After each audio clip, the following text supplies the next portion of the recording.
If Larry Bird played in this era, I think he'd be in Europe. I lived that 80s era, and Larry Bird was one of the greatest three-point shooters that's ever played this game. Fuck percentages. It ain't about that. It's about hitting big shots. There were great basketball players, and then there was Larry Bird. He didn't just play the game. He controlled it with his confidence, intelligence, and fearless attitude. Every move, every stare, and every small smile showed opponents that he believed he was in charge. If anyone disrespected him, Bird was quick to respond, usually by letting his game do the talking. Players who challenged him faced more than his shooting. They had to deal with his sharp mind, perfect timing, tough talk, and incredible ability to make even confident stars doubt themselves. You could feel his presence before the game started and see defenders react differently whenever the ball reached his hands. Many legends from different eras have said the same thing. If you gave Larry Bird extra motivation, you were probably making a big mistake. If Larry Bird felt you had crossed the line, he made sure to answer you himself. Every possession suddenly carried extra pressure, and the clock felt less like a countdown to the end of a play and more like a warning that Bird was preparing to make his point.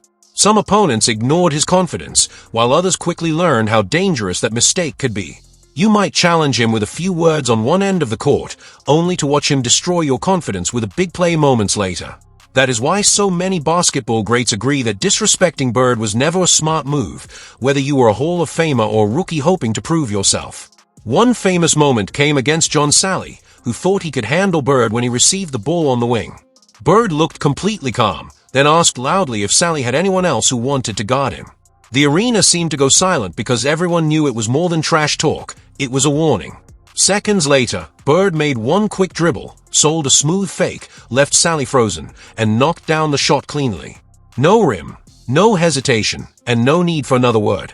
The message was perfectly clear: underestimate Larry Bird, and he would make you regret it.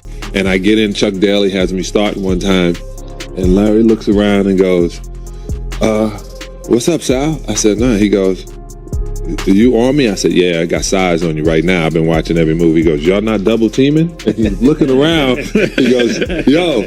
I go, nah, it's just me, fella. He goes, mouse in the house. Mouse in the house. And they change the play, and he catches the ball. He does this, and he shoots it. He says, Sal, you better ask for a double team, bro. I got 2 quick fouls because I'm smart like that. Yeah, he was, and he was always in shape, and he hated Bill Laimbeer. After the shot dropped, Larry Bird didn't jump around or make a huge celebration. He simply smiled, shook his head, and told John Sally that he should have brought a double team. That was Bird's style. His words were never random. They were aimed directly at the mistake his opponent had made. He scored, exposed the problem, and made sure the lesson stayed behind. Sally remembered that moment because Bird had turned one possession into a complete demonstration of confidence, timing, and control. Against Larry, defenders didn't just lose points, they often found themselves replaying the moment in their minds, trying to figure out exactly where things went wrong.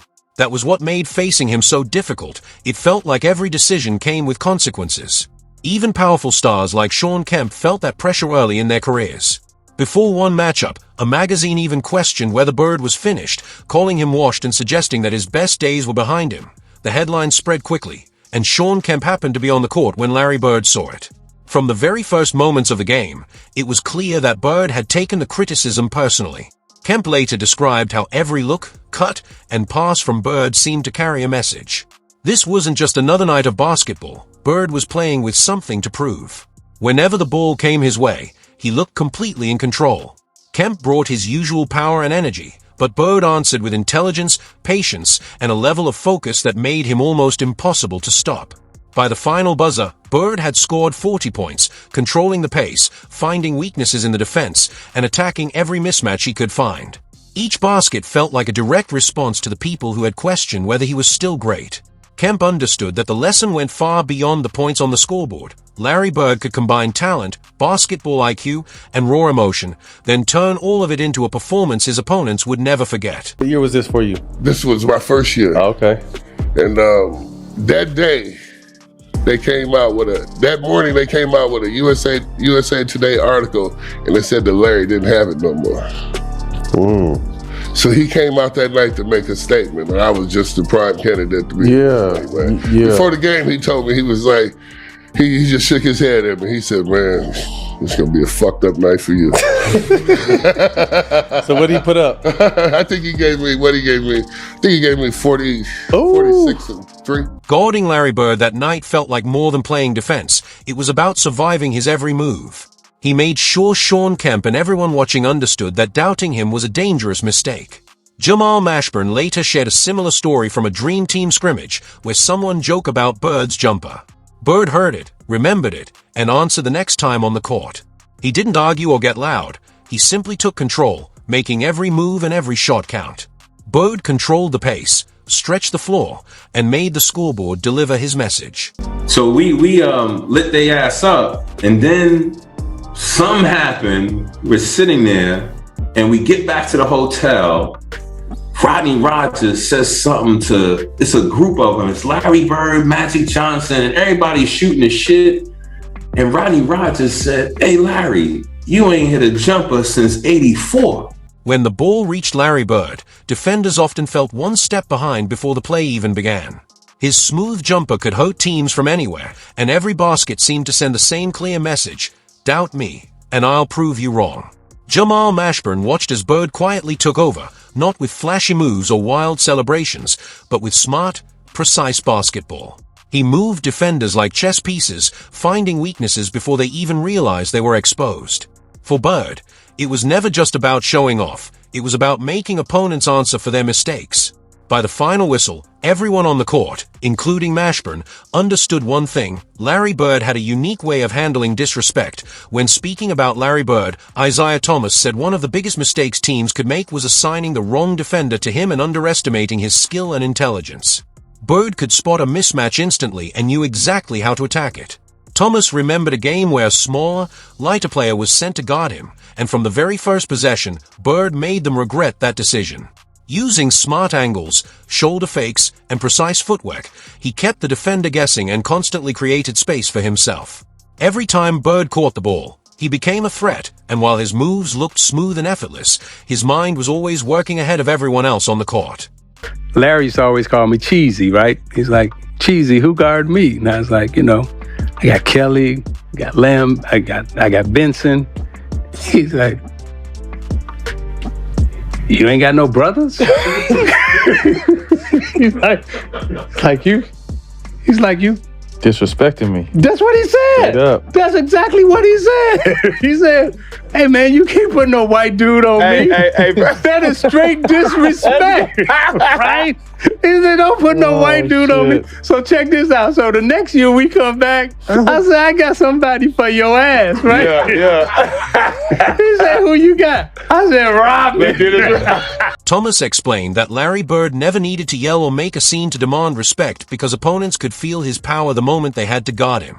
His physical strength, perfect timing, and ability to put mental pressure on defenders made him difficult to handle. Bird's dominance wasn't loud or flashy. It was controlled, intelligent, and dangerous.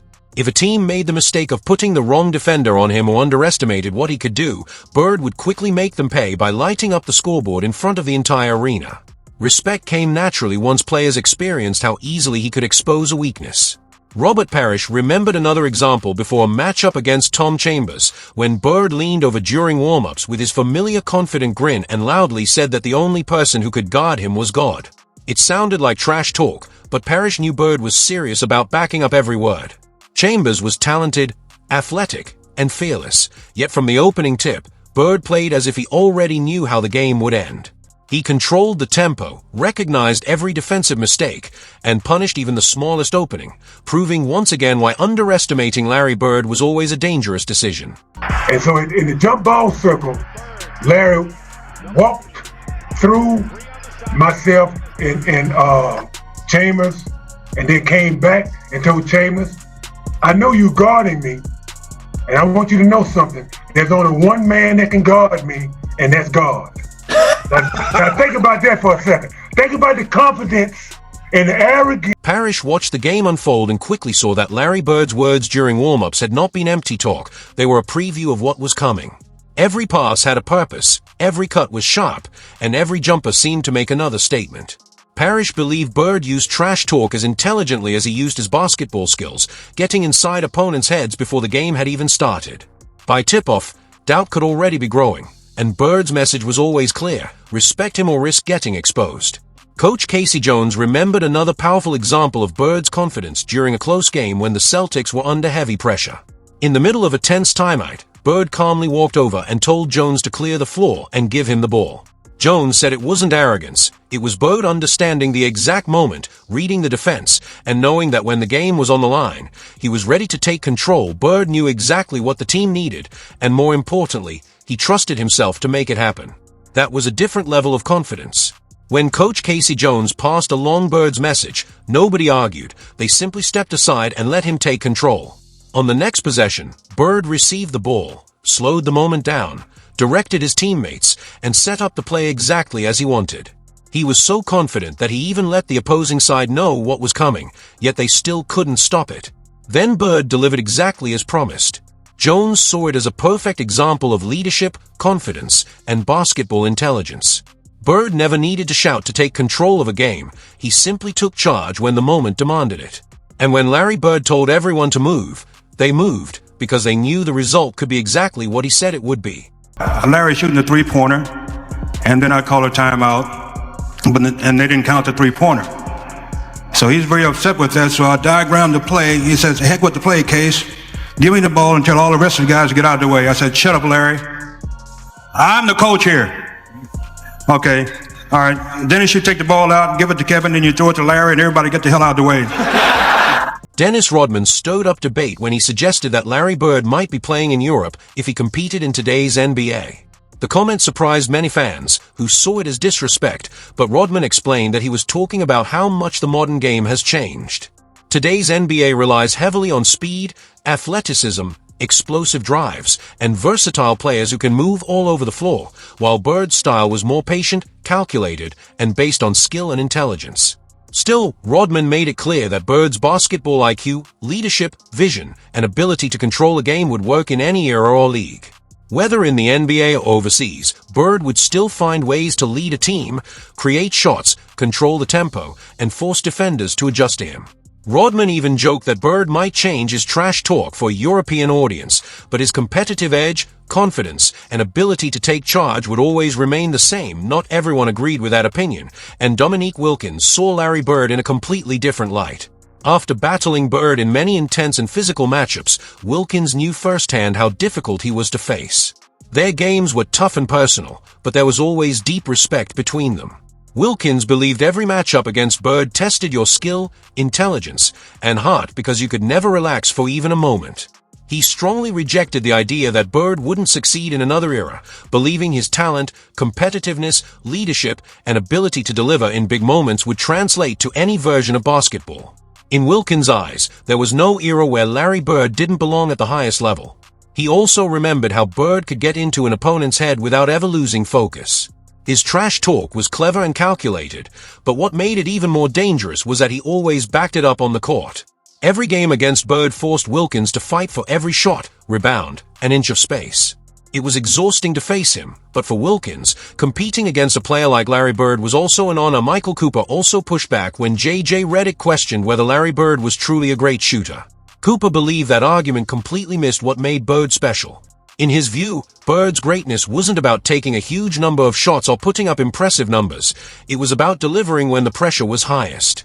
In playoff games, close fourth quarters, and difficult matchups against elite defenders, Bird remained calm and trusted his ability. Cooper argued that true shooting greatness is measured by timing, decision-making, and the ability to perform under pressure. Bird had all of it, combining excellent footwork, patience, basketball intelligence, and mental toughness to make big shots when his team needed him most. This kid here, who's a journeyman, he was a poor man, Danny Ainge.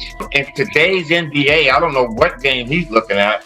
You can't touch the guy. Anytime you touch anybody, a three-point shooter, come close to them when they're landing, it's a foul.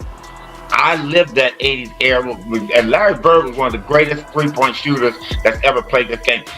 Percentages. It ain't about that. It's about hitting big shots. So, that guy, man. Larry Bird had a rare ability to create shooting opportunities even when the defense seemed to give him nowhere to go. He could take difficult shots that most players would hesitate to attempt, yet when the pressure became intense, Bird often looked even more comfortable. Michael Cooper remembered watching him calmly read the defense, find his balance, and rise over tight coverage without showing any panic. Those difficult jumpers weren't simply lucky attempts. They came from confidence, preparation, and an understanding of exactly what the moment required.